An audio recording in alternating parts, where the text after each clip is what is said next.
ಉತ್ತರ ಕರ್ನಾಟಕದ ಅಭಿವೃದ್ಧಿ ಅಧಿಕಾರ ಪಂಚಮಸಾಲಿ ಮೀಸಲಾತಿ ಹೋರಾಟ ಸಮಿತಿಯ ಅಧ್ಯಕ್ಷರು, ಹಿಂದುತ್ವದ ಬಗ್ಗೆ ಪ್ರಬಲವಾಗಿ ಮಾತನಾಡುವಂತಹ ನಾಯಕರು, ಲಿಂಗಾಯತ ಸಮುದಾಯಗಳನ್ನು ಒಗ್ಗೂಡಿಸುವಂತಹ ಏಕೀಕರಣದ ಭಾಳ ದೊಡ್ಡ ಶಕ್ತಿಯಾಗಿರ್ತಕ್ಕಂಥ ಬಸವನಗೌಡ ಪಾಟೀಲ್ ಯತ್ನಾಳ್ ಅವರನ್ನು ಇವತ್ತು ಕೆಲವರು ಕುತಂತ್ರ ಮಾಡಿ ಅವರನ್ನು ಅವ್ರ ಪಕ್ಷದ ವತಿಯಿಂದ ಉಚ್ಚಾಟನೆ ಮಾಡತಕ್ಕಂಥದ್ದು ಕ್ರಮ ನಿಜವಾಗ್ಲೂ ಖಂಡನೀಯವಾಗಿರ್ತಕ್ಕಂಥದ್ದು. ಉದ್ದೇಶ ಏನಪ್ಪ ಅಂತಂದರೆ, ಅಧಿವೇಶನದಲ್ಲಿ ಯಾವಾಗಲೂ ಉತ್ತರ ಕನ್ನಡ ಪರವಾಗಿ ಮಾತಾಡ್ತಾಯಿದ್ರು, ಪಂಚಮಸಾಲಿ ಮೀಸಲಾತಿ ಮತ್ತು ಉಳಿದ ಸಮುದಾಯಗಳ ಮೀಸಲಾತಿ ಬಗ್ಗೆ ಮಾತಾಡ್ತಾಯಿದ್ರು. ಲಿಂಗಾಯತ ನಾಯಕತ್ವ ಇವತ್ತು ಎಲ್ಲೇ ಒಂದು ಕಡೆ ಬೆಳೀತಿದೆ ಅನ್ನೋವಂಥ ಒಂದು ಕಾರಣ ಮತ್ತು ಹಿಂದುತ್ವದ ಕೂಗನ್ನು ಅಡಗಿಸ್ಬೇಕನ್ನುವಂಥ ಕಾರಣ, ಈ 4 ಕಾರಣ ಹಿಡ್ಕೊಂಡು ಇಷ್ಟು ಗಟ್ಟಿಯಾಗಿ ಮಾತಾಡುವಂಥದ್ದು ಬಸವನಗೌಡರು. ಈ ರಾಜ್ಯ ಜನತೆ ಅವರನ್ನು ಮುಖ್ಯಮಂತ್ರಿಯಾಗಿ ನೋಡಬೇಕು, ರಾಜ್ಯ ಅಧ್ಯಕ್ಷರಿಗೆ ನೋಡಬೇಕು ಅಂತೇಳಿ ಭಾಳ ದಿನಗಳಿಂದ ಕಾಯ್ತಾಯಿದ್ರು. ಈ ಎಲ್ಲ ಕಾರಣಕ್ಕೋಸ್ಕರವಾಗಿಯೇ ಹತಾಶೆಗೊಂಡು ಪೂರ್ವಗ್ರಹ ಪೀಡಿತರಾಗಿ BJP ಒಳಗಿರ್ತಕ್ಕಂಥ ಕೆಲವೊಂದು ಲಿಂಗಾಯತ ನಾಯಕತ್ವವನ್ನು ಕುಗ್ಗಿಸುವಂಥ ಕೆಲವೊಂದು ದುಷ್ಟ ಮನಸ್ಸುಗಳು ಮತ್ತು ಕುತಂತ್ರದ ಮೂಲಕವಾಗಿ ಭಾರತೀಯ ಜನತಾ ಪಕ್ಷದಿಂದ ಒಬ್ಬ ಹಿರಿಯ ನಾಯಕನನ್ನು, ಪ್ರಾಮಾಣಿಕ ರಾಜಕಾರಣಿಯನ್ನು, ನೇರವಾಗಿ ಮಾತನಾಡುವಂಥ ಅವ್ರ ಪಕ್ಷದ ಸಿದ್ಧಾಂತಗಳನ್ನು ಭಾಳಷ್ಟು ಗಟ್ಟಿಯಾಗಿ ಪ್ರತಿಪಾದಿಸುವಂಥ ಒಬ್ಬ ನಾಯಕನನ್ನು ಇವತ್ತು ಉಚ್ಚಾಟನೆ ಮಾಡೋಷ್ಟು ಮಟ್ಟಿಗೆ ಕೀಳು ಮಟ್ಟಕ್ಕೆ ಇವತ್ತು ಒಳಗಾಗಿರ್ತಕ್ಕಂಥದ್ದು, ಅದು ಅವ್ರ ಪಕ್ಷಕ್ಕೆ ಭಾಳ ದೊಡ್ಡ ಹಿನ್ನಡೆ. ಇದರಿಂದ ಉತ್ತರ ಕರ್ನಾಟಕದ ನಾಯಕತ್ವವನ್ನು ಕುಗ್ಗಿಸುವಂಥ ಷಡ್ಯಂತ್ರ ಏನಿದೆ ಮತ್ತು ಪಂಚಮಸಾಲಿ ಹೋರಾಟವನ್ನು ಅಡಗಿಸುವಂಥ ಕುತಂತ್ರ ಏನಿದೆ, ಈ ಕುತಂತ್ರಕ್ಕೆ ಅಡಗಿಸ್ಬೇಕನ್ನೋ ಕಾರಣಕ್ಕೋಸ್ಕರವಾಗಿ ಆ ಶಕ್ತಿಗಳು ಈ ಕೆಲಸ ಮಾಡಿದ್ದಾರೆ ಅಂತೆಲ್ಲ ಮೇಲ್ನೋಟಕ್ಕೆ ಅನ್ನಿಸ್ತಾ ಇದೆ.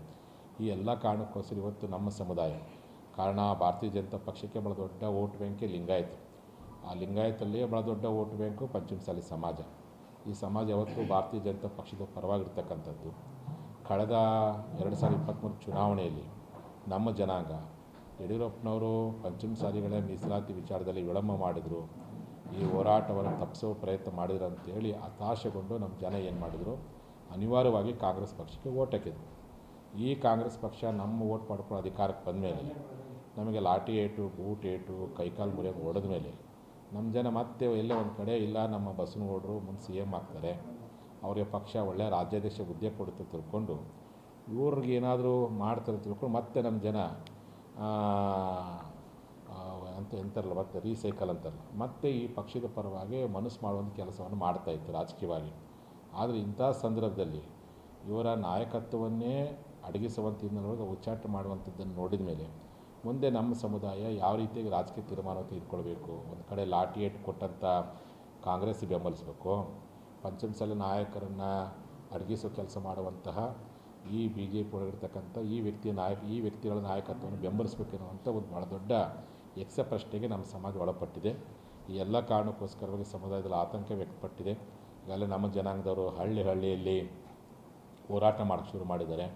ನಾನು ಇವತ್ತು ಮಧ್ಯಾಹ್ನ 1 ಗಂಟೆಗೆ ನಮ್ಮ ಸಮಾಜದ ಪದಾಧಿಕಾರಿಗಳು ದಿಢೀರ್ ತುರ್ತು ಸಭೆಯನ್ನು, ಸಮಾಜದ ಪದಾಧಿಕಾರಿಗಳ ಸಭೆಯನ್ನು ಕರೆದು ಚರ್ಚೆ ಮಾಡಿಕೊಂಡು ಒಂದು ಉಗ್ರವಾಗಿರ್ತಕ್ಕಂಥ ಹೋರಾಟವನ್ನು, ನಮ್ಮ ಜನ ಏನು BJP ಪಕ್ಷದ ವಿರುದ್ಧ ಹೋರಾಟ ಅಲ್ಲ, ಇದು ಅಮಿತ್ ಶಾ ಮತ್ತು ಮೋದಿ ವಿರುದ್ಧ ಹೋರಾಟವಲ್ಲ, ಲಿಂಗಾಯತ ನಾಯಕರನ್ನು ತುಳಿಯುವಂಥ ವ್ಯಕ್ತಿಗಳು ಏನು ಮಾಡಕತ್ತಾರೆ ಒಳಗಡೆ, ಬಸವನಗೌಡರನ್ನ ಉಚ್ಚಾಟನೆ ಮಾಡುವಂಥ ಕೆಲಸ ಏನು ಮಾಡಕತ್ತಾರಲ್ಲ, ಅಂಥವ್ರನ್ನ ಯಾವ ಕಾರಣಕ್ಕೂ ನಮ್ಮ ಜನ ಬೆಂಬಲಿಸಬಾರ್ದು, ಅಂಥ ನಾಯಕತ್ವ ಒಪ್ಪಬಾರ್ದು ಅಂತೇಳಿ ಅವ್ರ ವಿರುದ್ಧವಾಗಿ ಹೋರಾಟ ಮಾಡುವಂಥದ್ದು. ಕೂಡಲೇ ಭಾರತೀಯ ಜನತಾ ಪಕ್ಷ ಉಚ್ಚಾಟನೆ ಆದೇಶವನ್ನು ವಾಪಸ್ ಪಡಿಬೇಕು ಅನ್ನುವಂಥದ್ದು. ಮತ್ತು ನಮ್ಮ ಜನಾಂಗದ ವೋಟ್ ಪಡ್ಕೊಂಡು ಯಾರು MLA ಆಗಿದ್ದೀರಿ, MP ಆಗಿದ್ದೀರಿ, ಆ BJP ಪಕ್ಷದಲ್ಲಿರ್ತಕ್ಕಂಥವ್ರು, ನೀವು ಹೈಕಮಾಂಡ್ಗೆ ಮನವೊಲಿಸ್ರಿ, ಹೈಕಮಾಂಡಿಗೆ ಒತ್ತಡ ಹಾಕಿ ಸರಿಪಡಿಸೋ ಕೆಲಸವನ್ನು ತಾವು ಮಾಡಬೇಕು. ಈ ಒಂದು ಕಾರಣಕ್ಕೆ ಬಸವನಗೌಡರಿಗೆ ನೈತಿಕ ಬೆಂಬಲವನ್ನು ಕೊಡಬೇಕು ಮತ್ತು ಉಚ್ಚಾಟನೆ ಮಾಡಿರ್ತಕ್ಕಂತಹ ಕುತಂತ್ರಿಗಳನ್ನು ಯಾವ ಕಾರಣಕ್ಕೂ ನಮ್ಮ ಜನ ಬೆಂಬಲಿಸಬಾರ್ದು ಮತ್ತು ಕೂಡಲೇ ಉಚ್ಚಾಟನೆ ಆದೇಶವನ್ನು ವಾಪಸ್ ಪಡಿಬೇಕೆನ್ನುವಂಥ ಉದ್ದೇಶ ಇಟ್ಕೊಂಡು ಇವತ್ತು ಮಧ್ಯಾಹ್ನ 1 ಗಂಟೆಗೆ ನಮ್ಮ ಸಮುದಾಯದ ಪದಾಧಿಕಾರಿಗಳ ಮತ್ತು ಕೆಲವೊಂದು ಮುಖಂಡಗಳ ಒಂದು ತುರ್ತು ಸಭೆಯನ್ನು ಕರೆದು ಚರ್ಚೆ ಮಾಡಿಕೊಂಡು ಮುಂದಿನ ಹೋರಾಟದ ಬಗ್ಗೆ ಮಾಧ್ಯಮದವರಿಗೆ ನಾನು ಮಾಹಿತಿ ಕೊಡಬೇಕು ಅಂತ ಅಂದ್ಕೊಂಡಿದ್ದೀನಿ.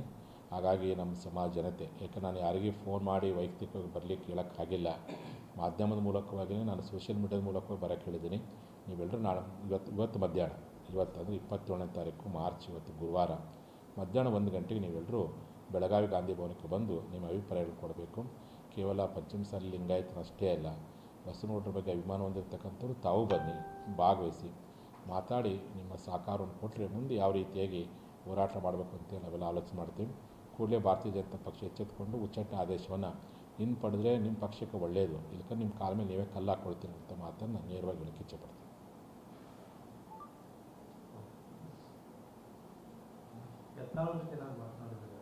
ಜಸ್ಟ್ ಈಗ ಮಾತಾಡೋದು ಅವ್ರಿಗೆ ಅವ್ರು ಭಾಳ ಗಟ್ಟಿಯಾಗದಾರ. ನಾ ಹೇಳಿದೆ, ನೀವು ಧೃತಿಗೆಡ ಅವಶ್ಯಕತೆ ಇಲ್ಲರಿ. ಮನುಷ್ಯನಿಗೆ ಸಹಜವಾಗಿ ಪ್ರಾಮಾಣಿಕವಾಗಿ ಕೆಲಸ ಮಾಡಿದಂಥವ್ರು, ಭ್ರಷ್ಟಾಚಾರ ರಹಿತವಾಗಿ ಕೆಲಸ ಮಾಡಿದಂಥವ್ರು, ಸತ್ಯದ ಪರವಾಗಿ ಮಾತನಾಡುವಂಥವ್ರು, ನಿಷ್ಠವಾಗಿ ಮಾತಾಡೋಂಥವ್ರಿಗೆ ಏನಪ್ಪ ಅಸತ್ಯವಂತರಿಗೆ ಕಾಲಿದೆಯಲ್ಲ, ಸತ್ಯವಂತರ ಕಾಲಂತ ಮನಸ್ಸಿನ ಹೋಗೋದು ಸಹಜ. ಆದರೆ ಗೌಡ್ರಿಗೆ ಇದು ಮೊದಲನೇ ಬಾರಿ ಅಲ್ಲಿದೆ, ಇಂಥ 2-3 ಸಾರಿ ಇಂಥದ್ದಾಗಿದೆ. ಹಿಂದೆ ನಮ್ಮ ಮೀಸಲಾತಿ ಹೋರಾಟ ಮಾಡುವಂಥ ಸಂದರ್ಭದಲ್ಲೇ ಉಚ್ಚಾಟನೆ ಮಾಡಲಿಕ್ಕೆ ಪ್ರಯತ್ನ ಪಟ್ಟಿದ್ದು. ನಮ್ಮ ಹೋರಾಟದ ಶಕ್ತಿ ಇರೋ ಕಾರಣಕ್ಕೆ ಮತ್ತು ಬಸವನಗುಡಿಗೆ ಉತ್ತರ ಕರ್ನಾಟಕ ಮತ್ತು ಪಂಚಮಸಾಲಿ ಲಿಂಗಾಯತರು ಮತ್ತು ಮೇಲಾಗಿ ಹಿಂದೂ ಪರ ಸಂಘಟನೆಗಳು ಅವ್ರ ಬೆಂಬಲವಾಗಿದ್ದ ಕಾರಣಕ್ಕೆ ಹೈಕಮಾಂಡ್ ಯಾವುದೇ ತೀರ್ಮಾನ ತೆಗೆದುಕೊಳ್ಳಿಲ್ಲ. ಆದರೆ ಇವತ್ತು ಏನು ಅದು ನೇರವಾಗಿ ಇದೆಯಲ್ಲ ನೋಡಿ, ಈಗ ಹಿಂದೆ ನಮ್ಮ ಮೀಸಲಾತಿ ಹೋರಾಟವನ್ನು ಕಡೆಗಣಿಸೋ ಪ್ರಯತ್ನ ಯಾರು ಮಾಡಿದರು, ವಿಳಂಬ ಯಾರು ಮಾಡಿದರು, ಅದೇ ವ್ಯಕ್ತಿಗಳು ಇವತ್ತು ಉಚ್ಚಾಟನೆಗೆ ಅವರೇ ನೇರವಾಗಿ ಕೈವಾಡ. ಅದು ಬಿಟ್ಟರೆ ಮೇಲ್ನೋಟಕ್ಕೆ ಮಾಧ್ಯಮದಲ್ಲಿ ಗೊತ್ತಿರೋ ಸಂಗತಿ ಯಾರಂತ ಹೇಳೋದು ಗೊತ್ತಿರೋದು. ಕಳೆದ 2-3 ತಿಂಗಳ ನಂತರ ನೇರ ಘರ್ಷಣೆ ನಡೆದಿತ್ತು. ಅದನ್ನು ಪಕ್ಷದ ವರಿಷ್ಠ ಅವರಿಬ್ಬರು ಕುಂಡಿಸಿ ಸರಿಪಡಿಸೋ ಪ್ರಯತ್ನ ಮಾಡಬೇಕಾಗಿತ್ತು, ಹೊಂದಾಣಿಕೆ ಮಾಡಿ ಏನಾರು ಮಾಡಬೇಕಾಗಿತ್ತು. ಉಚ್ಚಾಟನೆ ಮಾಡುವಂಥ ಕೀಳು ಮಟ್ಟಕ್ಕೆ ಕೇಂದ್ರ BJP ಶಿಸ್ತು ಪಾಲನಾ ಸಮಿತಿಯವರು ಕುತಂತ್ರಕ್ಕೆ ಒಳಪಟ್ಟು ಮಾಡಿದರೆ ಅಂತ ಅನಿಸುತ್ತೆ. ಇದು ಬಹುತೇಕ ಮೋದಿಯವರಿಗೂ ಮತ್ತು ಅಮಿತ್ ಶಾ ಗಮನಕ್ಕೆ ಬಂದಿದ್ದರೆ ಅವರೇನು ಬಹುತೇಕ ತಡೆ ಹಿಡಿದಿದ್ದು ಕಾಣಿಸುತ್ತೆ. ಅವ್ರು ಯಾವುದಕ್ಕೂ ಗಮನಕ್ಕೆ ಬಾರದ ರೀತಿಯಲ್ಲಿ ಇವತ್ತು ಶಿಸ್ತು ಪಾಲನಾ ಸಮಿತಿಯವರು ಈ ರೀತಿಯಾಗಿರ್ತಕ್ಕಂಥ ಕೆಲಸ ಮಾಡಿದ್ದಾರೆ. ಅದಕ್ಕೋಸ್ಕರವಾಗಿ ಇದರಿಂದ ಪಕ್ಷಕ್ಕೆ ಭಾಳ ದೊಡ್ಡ ಹಿನ್ನಡೆ ಆಗುತ್ತೆ. ಆ ಪಕ್ಷಕ್ಕೆ ಯಾಕಂದರೆ BJPಗೆ ವೋಟ್ ಬ್ಯಾಂಕೇ ಲಿಂಗಾಯತರು, ಅದರಲ್ಲಿ ಪಂಚಮಸಾಲಿ ಸಮಾಜ. ಮುಂದೆ ನಮ್ಮ ಜನ ಏನಕ್ಕಿತ್ತು, ಯಾವುದೋ ಒಂದು ಮಾತಿಗೆ ಮರಳ ಓಟ್ ಹಾಕ್ಬಿಡ್ತಿದ್ರು.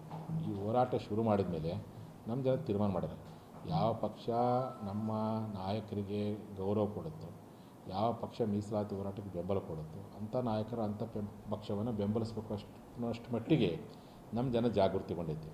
ಇಂಥ ಸಂದರ್ಭದಲ್ಲಿ ಇದು ಚೆನ್ನಾಗಿ ಸದ್ಬಳಕೆ ಮಾಡ್ಕೊಳ್ಳೋ ಪ್ರಯತ್ನವನ್ನು ಭಾರತೀಯ ಜನತಾ ಪಕ್ಷ ಮಾಡೋದು ಬಿಟ್ಟು ಈ ರೀತಿ ಉಚ್ಚಾಟನೆ ಮಾಡುವಂಥ ಕೀಳು ಮಟ್ಟಕ್ಕೆ ಒಳಪಟ್ಟಿರ್ತಕ್ಕಂಥದ್ದು ಬಹುತೇಕ 2028 ಚುನಾವಣೆಗೆ ನಮ್ಮ ಜನ ಎರಡೂ ಪಕ್ಷಗಳಿಗೆ ಒಂದು ಲಾಠಿ ಇಟ್ಟು ಕೊಟ್ಟಂಥ ಮಾರಣಾಂತಿಕ ಹಲ್ಲೆ ಮಾಡಿರ್ತಕ್ಕಂಥ ಕಾಂಗ್ರೆಸ್ ಪಕ್ಷದ ಮೇಲೂ ಅಸಮಾಧಾನಗೊಂಡಿದ್ದಾರೆ.